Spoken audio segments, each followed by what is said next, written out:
Chapter 257 of Jujutsu Kaisen is finally here, and it was 100% absolutely worth the wait. We finally have one of, if not the biggest question in JJK answered in this chapter, and my guy Yuji finally has his shining moment as the MC. Like, he straight up sends Sukuna into a rage we have never seen before. Easily one of the best chapters in the entire series, but before I spoil anything else, let's get right into it. So the chapter begins with a small flashback to Sukuna and Urame talking about Yuji. Urame asks Sukuna who Yuji even is, because he has an unexplainable power just from the residual cursed energy that Sukuna left behind just before separating from him. This is a flashback to before all of this stuff even happened, when he was still in Megumi's body, and this was apparently the moment that Sukuna chose to reveal a major secret. Sukuna reveals that he ate his twin brother when he was in his mother's womb in order to not starve to death, and that dead twin's soul somehow ended up in Kenjaku's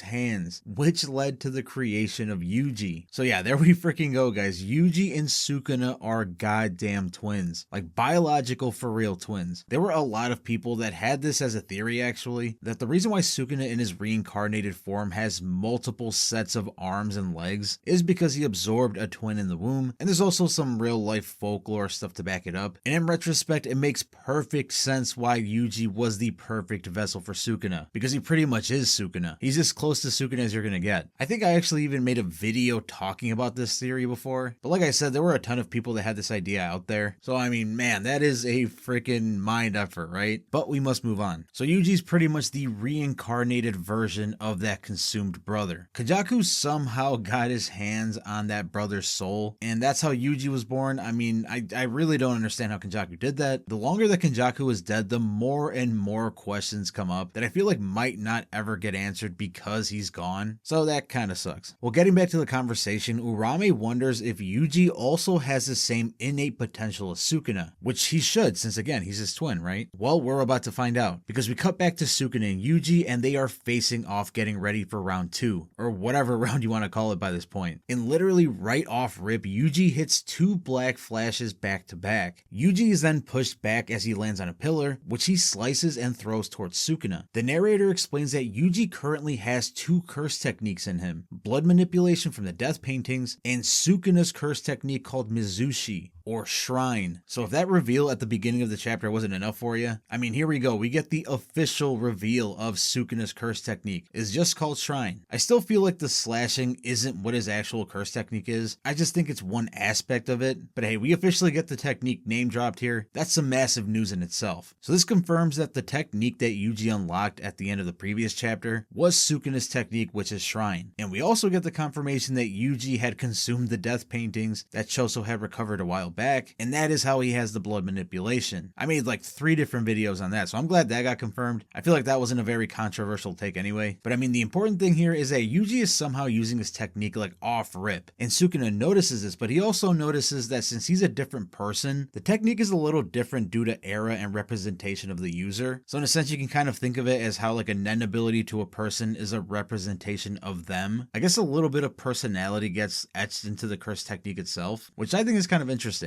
Sukuna thinks it's ridiculous that Yuji is able to use it anyway, referring to his curse technique, but since he just learned about it, the output is low. We then get a small flashback to Ino asking for permission from Gojo, Shoko, and Ichiji to use Nanami's curse tool, because they were Nanami's old friends and they knew him more. But Gojo reassures Ino that he can use Nanami's curse tool because Nanami trusted Ino more than anyone. So the reason we're like randomly cutting back to this flashback is because Ino does end up joining the fight again. As Sukuna and Yuji are fighting, he comes in with Nanami's curse tool once again, after summoning a dragon, which I think might be his final auspicious beast that he didn't reveal, which I guess is pretty cool of Gege to kind of punch in there. But he tries hitting Sukuna with the blade, and Sukuna just catches it with his foot. But as he's about to slash Ino, he notices that Yuji is right behind him, winding back a punch. But he notices too late because Yuji hits Sukuna with another black flash. Sukuna gets agitated as he thinks that Yuji has been landing black flashes as if it's nothing, and then Sukuna gets enraged as he wonders wonders if Yuji is intending to stand on equal ground to him. So Yuji is getting this man Sukuna pissed. He's throwing black flashes left and right, and he's genuinely starting to get really agitated at the fact that Yuji thinks that he could step up to him, which I mean, he literally is live right now. Well, Sukuna then destroys the landing they were on and tries to punch Yuji as soon as he lands, but Yuji grabs hold of his arm and punches him back to the wall. Sukuna's little tricks are not working right now. Yuji is just continuously putting work into him, not letting up, giving him non-stop barrages of punches. Like, this is the stuff we've been waiting for, guys. This is what we've been wanting to see from our MC here. Yuji is finally freaking doing it. Like, I can't even believe what I'm seeing. Sukuna just keeps throwing slashes at Yuji, but Yuji is not budging. Yuji lands another black flash, but Sukuna grabs his face and slashes it. But even with his bleeding face, Yuji hits one more black flash on Sukuna. This is a straight up dogfight, man. I just absolutely love how gritty and dirty this fight is getting. Like, Yuji is just laying it all out on the table right now. He is not holding back whatsoever. Sukuna is totally enraged at Yuji as he screams, "You brat." But he gets hit with Nanami's blunt knife, which Ino had thrown as a last push. This gives Yuji time to prepare for one more black flash as Ino says, "I think I did alright for someone like me. Hit him hard, Yuji." And that is exactly what my boy does, because Yuji Itadori hits his 8th consecutive black flash on Sukuna. 8 freaking black flashes. 7 this chapter and 1 from the previous chapter. My boy Yuji is officially a menace. Nobody can deny it. I genuinely feel like this is like the most excited I've been for a manga chapter in a while. So many freaking insane reveals and like such amazing fight sequences. And we have no break next week. I mean, as JJK fans, can we really ask for more right now? I'm just soaking it all in and enjoying it. I hope you guys are too. Let me know what you guys thought about this chapter in the comments below. That is it for this one though. Have an absolutely wonderful morning, afternoon, evening, whatever, and I'll see you guys in the next video.